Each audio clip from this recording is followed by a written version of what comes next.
नमस्कार मित्रांनो, मी वैभव आपल्या नवीन गोष्टी या मराठी यूट्यूब चॅनलवर स्वागत करतो। तर मित्रांनो, मी या व्हिडिओमध्ये आपल्यासाठी घेऊन आलो आहे APL आणि BPL रेशन कार्ड धारकांना सरकारकडून किती धान्य मिळते व ते रेशन धारकांपर्यंत दुकानदाराकडून किती धान्य मिळते। रेशन दुकानदार ठरवलेल्यापेक्षा कमी धान्य देतो का आणि देत असेल तर ते किती धान्य कमी देतो हे आपण आज पुढील व्हिडिओमध्ये बघणार आहेत। तर चला बघूया। सर्वात आधी आपल्याला आपल्या मोबाईलचे Google Chrome ओपन करायचे आहे। त्यानंतर Googleच्या सर्च बारमध्ये AEPDS असे सर्च करायचे आहे। सर्च केल्यानंतर सुरुवातीलाच AEPDS महाराष्ट्र अशी एक वेबसाईट ओपन होईल।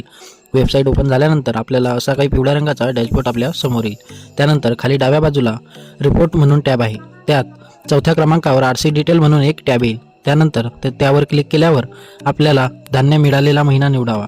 त्यानंतर पुढच्या रकान्यामध्ये वर्ष निवडून पुढे RC नंबर असा रकाना येईल।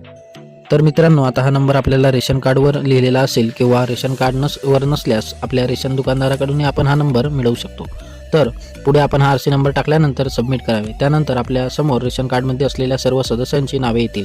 त्यानंतर खाली आपल्याला अलॉटेड झालेले धान्य ते किती किलो आहे ते येईल आणि ते बघल्यानंतर त्याच्या खाली ऑथेंटिकेशन अंगठा लागत असतो, तर तो कोणत्या सदस्यांनी दिला आहे त्याचे देखील नाव येते।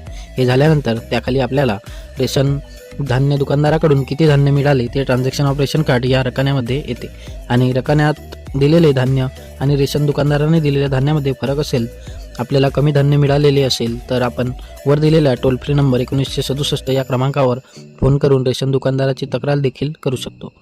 तर व्हिडिओ आवडल्यास व्हिडिओला नक्की लाईक करा।